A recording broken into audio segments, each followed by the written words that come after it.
രാത്രി 2 മണി. പുറത്തു പേമാരി പെയ്യുകയാണ്. ചെങ്ങന്നൂർ ചെറിയനാട്ടെ കാർണവേഴ്സ് വില്ല എന്ന ആഡംബര വീടിന് ചുറ്റും മരണത്തിന്റെ ഒരു നിശബ്ദത പടർന്നിരുന്നു.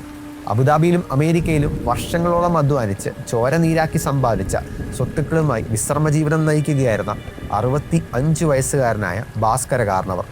ഭിന്നശേഷിക്കാരനായ മകനും മരുമകളും പേരക്കുട്ടിയും ആ വീട്ടിൽ അദ്ദേഹത്തിനൊപ്പമുണ്ട്.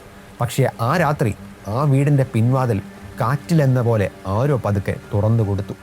കറുത്ത റെയിൻകോട്ട് ധരിച്ച 3 രൂപങ്ങൾ നിഴല് പോലെ അകത്തേക്ക് ഇരച്ചു കയറി. തൻ്റെ കിടപ്പുമുറിയിൽ ഗാഠനിദ്രയിലായിരുന്നു അപ്പോൾ ഭാസ്കര കാർണവർ.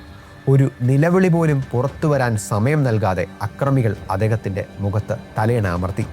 ആ 65-കാരൻ സർവശക്തിയും എടുത്ത് അവരെ തടയാൻ ശ്രമിച്ചു. പക്ഷേ ക്രിമിനലുകൾ അദ്ദേഹത്തെ ശ്വാസം മുട്ടിച്ചും ക്രൂരമായി മർദ്ദിച്ചും കൊലപ്പെടുത്തി.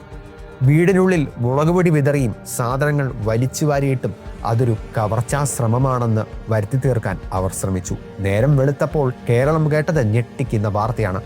കാർണവർ കൊല്ലപ്പെട്ടിരിക്കുന്നു. അദ്ദേഹത്തിൻ്റെ മരുമകൾ കരഞ്ഞു തളർന്ന് വീഴുന്നു. പക്ഷേ ആ വലിയ വീട്ടിലെ 2 അക്രമകാരികളായ വളർത്തുനായ്ക്കൾ എന്തുകൊണ്ട് ആ രാത്രി കുരച്ചില്ല എന്ന ചോദ്യം പോലീസിനെ കുഴപ്പിച്ചു. അപരിചിതർ വന്നാൽ കുരച്ചു തളരുന്ന ആ നായ്ക്കൾ ആരെയാണ് അന്ന് ഭയപ്പെട്ടത്? അതോ അവർക്ക് പരിചിതരായ ആരോ ഒരാളാണോ കൊലയാളികളെ അകത്തേക്ക് കയറ്റിയത്? അന്വേഷണം ആ വീടിന്റെ അകത്തളങ്ങളിലേക്ക് നീങ്ങി. ഒടുവിൽ ആ മുഖം മൂടി അഴിഞ്ഞു വീണു. കേരളത്തെ നടുക്കിയ ആ പേര് പുറത്തു വന്നു. ഷെറിൻ. സ്വന്തം ഭർത്താവിന്റെ അച്ഛനെ പണത്തിന് വേണ്ടി കൊലപ്പെടുത്തിയ, കൊട്ടേഷൻ നൽകിയ ക്രൂരയായ മരുമകൾ. എന്തിനായിരുന്നു ഈ കൊടുംചതി? അതിൻ്റെ വേരുകൾ തേടിപ്പോയാൽ ചെന്നെത്തുന്നത് അമേരിക്കയിലെ ആഡംബര ജീവിതത്തിലേക്കാണ്. മകൻ ബിനുവിൻ്റെ ഭാവി സുരക്ഷിതമാക്കാൻ കാർണവർ അയാളെ 2001 വിവാഹം കഴിപ്പിച്ചു. ഒരു നല്ല കുടുംബത്തിൽ നിന്നുള്ള പെൺകുട്ടിയാണ് ഷെറിൻ എന്ന് വിശ്വസിച്ചാണ് കാർണവർ അവളെ തൻ്റെ മരുമകളായി സ്വീകരിച്ചത്. എന്നാൽ വിവാഹശേഷം അമേരിക്കയിൽ താമസിച്ചപ്പോഴാണ് ഷെറിൻ്റെ യഥാർത്ഥ സ്വഭാവവും ജീവിത രീതിയും പുറത്തു വന്നത്. അമേരിക്കയിൽ വെച്ചൊരു മോഷണ കേസിൽ കുടുങ്ങിയതോടെ കാര്യങ്ങൾ മാറി മറഞ്ഞു. കാർണവർക്ക് അവളോടുള്ള വിശ്വാസം പതുക്കെ തകർന്നു തുടങ്ങി. പിന്നീട് നാട്ടിലെത്തിയ ഷെറിൻ്റെ വഴിവിട്ട ജീവിതവും മറ്റ് പുരുഷന്മാരുമായിട്ടുള്ള ബന്ധങ്ങളും കാർണവർ കൈയോടെ പിടികൂടി. അമേരിക്കയിലെ ആഡംബര ജീവിതത്തിനിടയിലാണ് ഷെറിൻ അവിടുത്തെ സൗഹൃദ വലയങ്ങളിലും മറ്റും സജീവമായത്.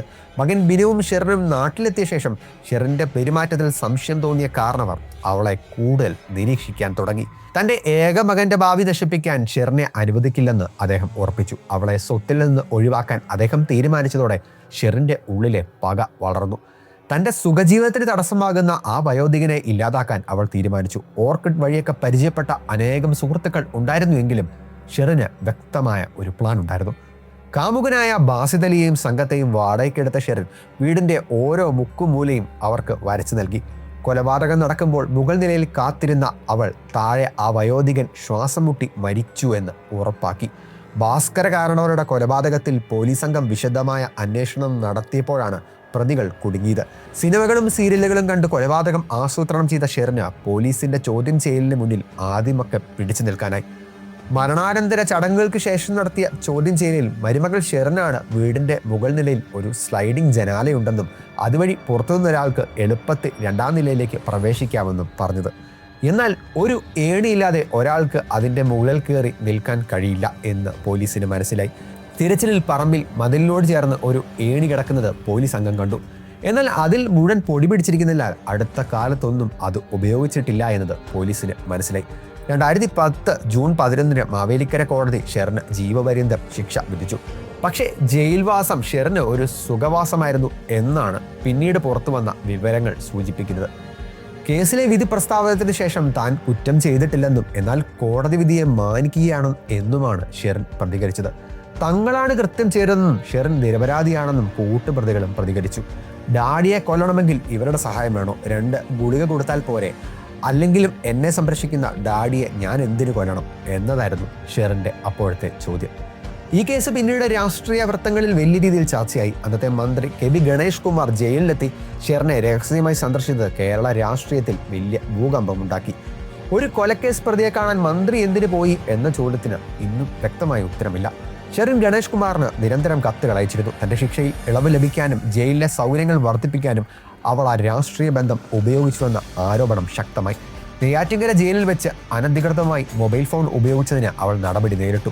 എന്നാൽ സാധാരണ തടവുകാർക്ക് സ്വപ്നം പോലും കാണാൻ കഴിയാത്തത്ര പരോളുകളും ഷെറിന് ലഭിച്ചുകൊണ്ടിരുന്നു. 13 വർഷത്തിനിടെ 500 ദിവസത്തിന് മുകളിൽ അവർ പരോളിൽ പുറത്ത് സുഖമായി ഇറങ്ങി നടന്നു.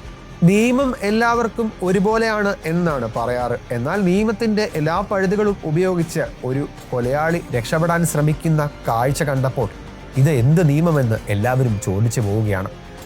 ചെറിയനാട്ടെ ആ തറവാടിന്റെ മുറ്റത്ത് ഇന്നും കാരണവരുടെ കല്ലറയുണ്ട്. മക്കളെല്ലാം അമേരിക്കയിലാണ്.